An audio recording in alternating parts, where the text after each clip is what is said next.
Hello guys welcome ਕਰਦਾ ਤੁਹਾਨੂੰ ਆਪਣੇ YouTube ਚੈਨਲ ਤੇ ਦੋਸਤੋ ਅੱਜ ਇੱਕ ਹੋਰ ਨਵੀਂ ਵੀਡੀਓ ਨਾਲ ਤੁਹਾਨੂੰ ਹਾਜ਼ਰ ਹੋਇਆ। ਅੱਜ ਦੀ ਵੀਡੀਓ ਦੋਸਤੋ ਹੋਵੇ ਸ਼ਾਹੀਨ ਅਫਰੀਦੀ ਦੇ ਰਿਲੇਟਿਡ। ਤੁਹਾਨੂੰ ਪਤਾ ਸਿਰੀ ਕਾਮੇਡੀ ਇੱਕ ਚੈਨਲ ਹੈ ਜਿਹੜੇ ਕਾਮੇਡੀ ਦੇ ਰਿਲੇਟਿਡ ਕ੍ਰਿਕਟ ਦੇ ਰਿਲੇਟਿਡ ਫਨੀ ਵੀਡੀਓਜ਼ ਬਣਾਉਂਦੇ ਨੇ ਤੇ ਉਹਨਾਂ ਦੇ ਜਿਹੜੇ ਚੈਨਲ ਦਾ ਵੀਡੀਓ ਲਈ ਗਈ ਵੀਡੀਓ ਟਾਈਟਲ ਵੀ ਆਈ ਕਿ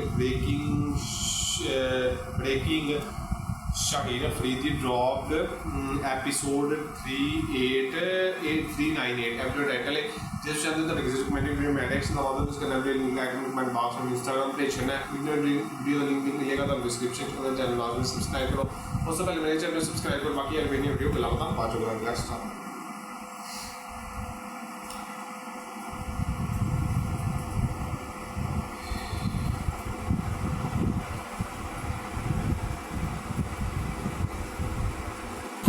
तो दोस्तों ब्रेकिंग न्यूज़ आ चुकी है। वो इसी चीज़ की आ चुकी है जो कि कल ही हमने जिक्र कर दिया था कि शाहीन और बाबर जो है वो ड्रॉप होने वाले हैं। अब बाबर तो लटके हुए हैं लेकिन शाहीन ड्रॉप हो गए हैं। 12 का जो स्क्वाड है वो अनाउंस कर दिया गया है, उसके अंदर शाहीन शाह अफरीदी का नाम नहीं है। तकरीबन आज से 8 से 9 महीने पहले एक वीडियो बनाई थी मैंने जिसके अंदर मैंने यही जिक्र किया था कि मिस्टर शाहीन शाह अफरीदी की इस वक्त टीम में ही जगह नहीं बनती, आप लोग उसको कप्तान बनाने की सोच रहे हैं। और उस वक्त बड़ा अजाब नाज़िल हुआ था कि ओह ये क्या गुनाह कर दिया, गुनाह कबीरा कर दिया है इन्होंने कि ये कैसे हो सकता है कि शाहीन की टीम में जगह नहीं है। बस तकरीबन 9 महीने कुछ 2-4 मेन इवेंट्स और कुछ ज़िल्लतें हमने जो है वो पूरी दुनिया के सामने देखने के बाद इस चीज़ के ऊपर हम बाकी आ गए कि बाकी शाहीन की अब टीम में जगह नहीं बन रही है। पूरा का पाकिस्तान जो है वो एक ही पेज पर आ चुका है। बस थोड़े से बस जलील हुए हैं कोई 4-5 इंटरनेशनल इवेंट्स के ऊपर। शुक्र है कि किसी ने कुछ वो किया। गिलिस्पी ने मेरे ख्याल में कोई बहुत बड़ा नोट जो है बहुत बड़ी एक्सप्लेनेशन दी है कि हमारी उनसे बात हुई है, ये हुई है, उनको कुछ कमी है जिसके ऊपर काम करना है, ये करना है, वो करना है।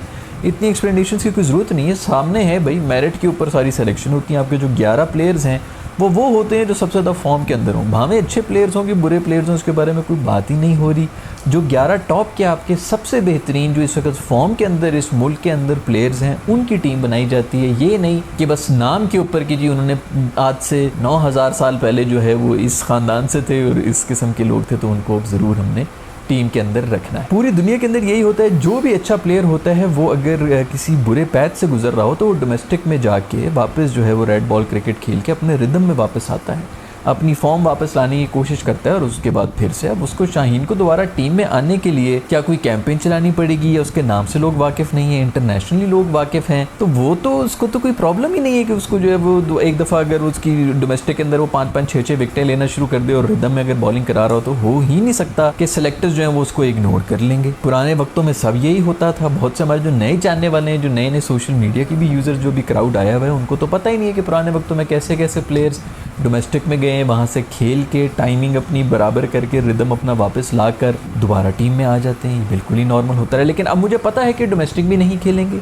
जैसे कि उमर अक्कू मेरे दोस्त ने भी अभी जो है वो ऐलान कर दिया है जिसके अंदर उन्होंने कह दिया कि मैं चैम्पियंस वो जो एक ट्रॉफी वो जो कर रहे हैं अपनी आपस में जिसमें डोमेस्टिक का एक पूल बनेगा उसके अंदर उन्होंने ऐलान कर दिया कि मैंने ये खेलना नहीं है, I am too cool for this shit. उसी तरह मोस्ट प्रॉब्ली शाहीन भी इसी किस्म के कोई ऐलान करेंगे कि मैं भी जो है मैं इनके साथ क्यों खेलूँ, ये छोटे जो हैं मेरे से रुतबे में। तो वो उनका फोकस जो है वो PSL ही होगा। अब PSL के अंदर वो लाहौर कलंदर्स की तरफ से जो है परफॉर्म कर देंगे, लोग खुश हो जाएंगे। वही T20 आई के 4 ओवर्स पिछले मैच के बाद शान मसूद ने प्रेस कॉन्फ्रेंस में ये कहा था कि 4 पेसर्स खिलाने का मतलब ये था कि यार ज़्यादा जो है लोड ना रहे किसी एक पेसर के ऊपर, क्योंकि पेसर जो है हमारे वो इंजर ना हो जाएंगे। तो वो इंजर इसीलिए क्योंकि बहुत ही नाजुक पेसर है ना आजकल के हमारे, उनको भी पता है कि ये 4-4 ओवर्स के पेसर हैं, इनसे तो ODI के अंदर स्पेल पूरे नहीं हो रहे होते तो ये रेड बॉल के ऊपर क्या कर लेंगे। तो ये फिर से PSL खेलेंगे। PSL के अंदर आके अगर उन्होंने कहीं गलती से भी परफॉर्मेंस दे दी जिसके अंदर बैटर भी जो है छक्के मारेंगे। सबसे पहली बात जो हमारी कौम को अब समझ जाना चाहिए कि पिछले 3 साल से PSL का स्टैंडर्ड नहायत नीचे चला गया। नहायत रेलू कट्टे प्लेयर्स आ रहे हैं। आपकी अपनी जो प्लेइंग 11 पाकिस्तान की टीम है वही बांट के इन्होंने जो है वो सारी टीमों के अंदर भर दी हैं। बाकी उसके अलावा जो भी हैं सिर्फ रेलू कट्टा आ रहा है, कोई काम का गोरा नहीं आ रहा। रिटायर्ड गोरे आ रहे हैं और जो आ भी रहे हैं उनकी सिर्फ चमड़ी गोरी है, उनको गोरों भी उनको पता नहीं है कि भाई ये हमारी कंट्री के प्लेयर, अच्छा हमारे डोमेस्टिक के प्लेयर, वो आके यहाँ पर मैच विनिंग नॉक्स जो है वो करके जा रहे हैं। तो इसका मतलब है कि भाई आपका स्टैंडर्ड जो है ना वही ओवरऑल बहुत ज़्यादा बैठा हुआ है, बहुत ही रेलू कट्टा स्टैंडर्ड हो गए।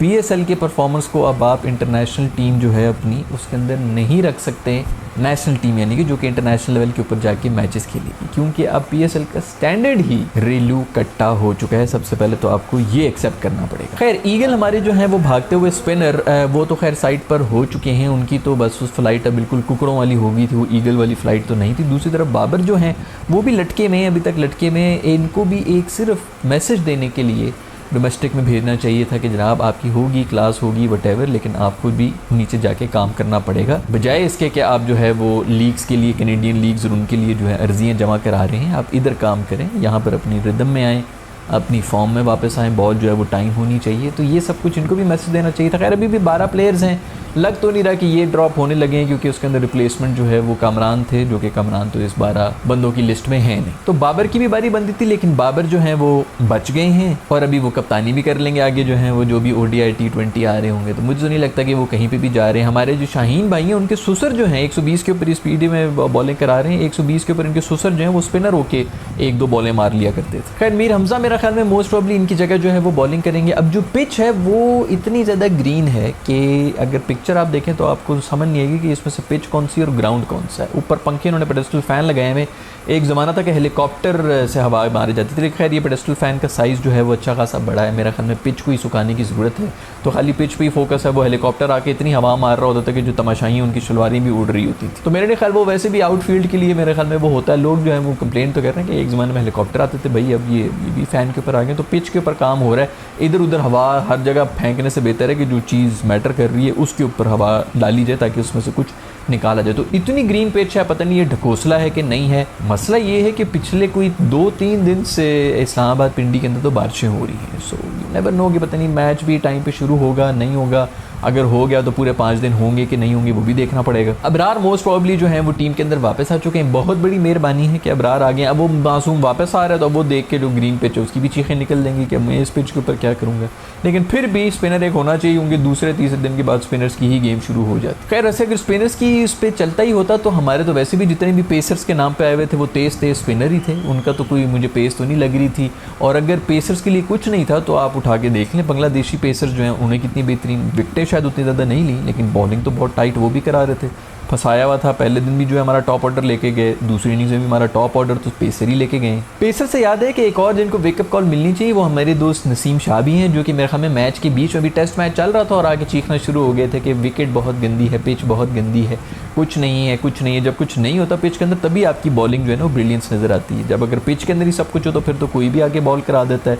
सीम स्विंग हो रही होती है, बैटर्स ने जब स्ट्रगल करना होता है तो आप तब हीरो बन रहे होते हैं। तो ये मेरा ख्याल में अब अभी भी अपनी फिटनेस के ऊपर काम और ये भी थोड़ी सी अपनी पेस के ऊपर काम कर लेंगे, क्योंकि पेस इन्होंने भी कोई नहीं निकाली। खैर गोरे से मैं याद आया PSL के बारे में बात कर रहा था, उसके ऊपर हमारे जो केविन पीटरसन है उनका भी बयान आ गया। उन्होंने इसी किस्म का कोई बयान दिया कि यार ये मैं तो जब खेला करता था अच्छी खासी क्रिकेट हुआ करती थी, ये इनको क्या हो गया, तो बिल्कुल ही चे होगी ये पाकिस्तानी क्रिकेट जो हो क्या रहा है। तो वो इसीलिए क्योंकि भाई अब स्टैंडर्ड गिर चुके हैं और वो बिल्कुल सही कह रहे हैं कि शुरू में जो PSL वो भी खेल रहा था उस वक्त स्टैंडर्ड ही कुछ और था PSL का भी, बड़े प्रोफेशनलिज्म भी था और इसीलिए था क्योंकि बड़े बड़े प्लेयर्स जो है वो खेल रहे थे।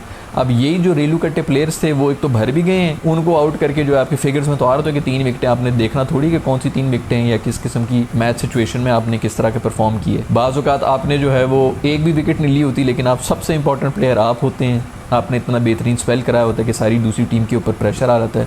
जैसे कि बुमराह के स्पेल थे, विकेटें उसने कितनी ली थी, एक विकेट लेता था लेकिन अगली बॉलें जो है वो 2-2 ओवर जो है वो मेडन करा रहा होता था, गेम ही बदल जाती। खैर आप लोगों के सब के बारे में क्या ख्याल है भाई? शाहीन साहब के जो ड्रॉप हो चुके हैं वैसे तो एक्सपेक्टेड था ही, और मेरा ख्याल में हम तो काफ़ी अर्से से इन वीडियोज़ के अंदर यही कह रहे हैं कि जनाब को जो है वो रेस्ट ही मिल जाए और कुछ मिले ना मिले, इंजरी के ऊपर भी काम हो। और आपको किसको लगता है कि ड्रॉप होना चाहिए और आपकी प्लेइंग 11 क्या होगी? क्योंकि मुझे तो इन 12 नामों से जो कि आए हैं सही मानों में समझ नहीं आ रहा कि किसको खिलाया जाएगा और किस तरह की टीम बनाई जाएगी। मीर हमजा होगा भी कि नहीं होगा? अबरार, खैर अबरार तो टीम में आएगा ही आएगा। सलमान अली आगा को क्या निकालेंगे ये बाहर, क्या करेंगे? खैर मीर हमजा तो वैसे भी शाहीन की जगह पे आया, लेकिन बाकी भी 11 कुछ मुझे तो वैसे टोटली समझ नहीं आ रहा। अगर आपको समझ आ रहा है तो नीचे कॉमेंट्स में मुझे ज़रूर बताइएगा। मैं मिलूंगा आप लोग से नेक्स्ट वीडियो के अंदर, अपना ख्याल रखिएगा। अल्लाह हाफ़िज़। ਜਿਹਦੇ ਦੋਸਤ ਐ ਸਿਆਦੀ ਵੀਡੀਓ ਉਮੀਦ ਕਰਨਾ ਤੁਹਾਨੂੰ ਪਸੰਦ ਆਈ ਹੋਗੀ। ਕਾਫੀ ਕਮਾਲ ਦਾ ਉਹਨਾਂ ਨੇ ਮੇਰੇ ਖਿਆਲ ਨਾਲ ਬੰਗਲਾਦੇਸ਼ ਸੀਰੀਜ਼ ਲਈ ਉਹਨਾਂ ਨੇ ਟੀਮ ਦਾ ਸਕੁਆਡ ਦਾ ਐਲਾਨ ਕੀਤਾ ਤੇ ਤੁਹਾਨੂੰ ਪਤਾ ਬੰਗਲਾਦੇਸ਼ ਦੇ ਨਾਲ ਟੈਸਟ ਸੀਰੀਜ਼ ਚੱਲ ਰਹੀ ਹੈ। ਅੱਗੇ ਮੇਰੇ ਖਿਆਲ ਨਾਲ T20 ਵੀ ਨੇ, ODI ਵੀ ਨੇ, ਤੇ ਉਹਦੇ ਲਈ ਉਹਨਾਂ ਨੇ ਸ਼ਾਹੀਨ ਸ਼ਾਹ ਫਰੀਦੀ ਨੂੰ ਰੈਸਟ ਦੇ ਦਿੱਤੀ ਹੈ। ਤੇ ਬਾਕੀ ਜਿਹੜਾ ਨਾ 12 ਦਾ ਉਹਨਾਂ ਨੇ ਜਿਹੜਾ ਸਕੁਆਡ ਦਾ ਐਲਾਨ ਕਰ ਦਿੱਤਾ ਹੈ। ਬਾਕੀ ਮੈਨੂੰ ਕਹਿੰਦਾ ਤੁਹਾਨੂੰ ਵੀਡੀਓ ਪਸੰਦ ਆਈ, ਜੇ ਤੁਸੀਂ ਚਾਹਦੇ ਤੁਹਾਡੇ ਕਿਸੇ ਰਿਕਮੈਂਡਡ ਡਾਇਰੈਕਸ਼ਨ ਨਾ ਹੋ ਤਾਂ ਤੁਸੀਂ ਕਰਨਾ ਵੀਡੀਓ ਲਿੰਕ ਲੈਕ ਮੈਂ ਬਾਅਦ ਵਿੱਚ ਇੰਸਟਾਗ੍ਰਾਮ ਪੇਜ ਹੈ पूरी ना लिंक मिलेगा तो डिस्क्रिप्शन में चैनल लाजमी सब्सक्राइब करो। उस तो पहले मेरे चैनल सब्सक्राइब करो। बाकी मेरे नेक्स्ट वीडियो के अंदर मैं क्या रखूँ। अल्लाह हाफिज़।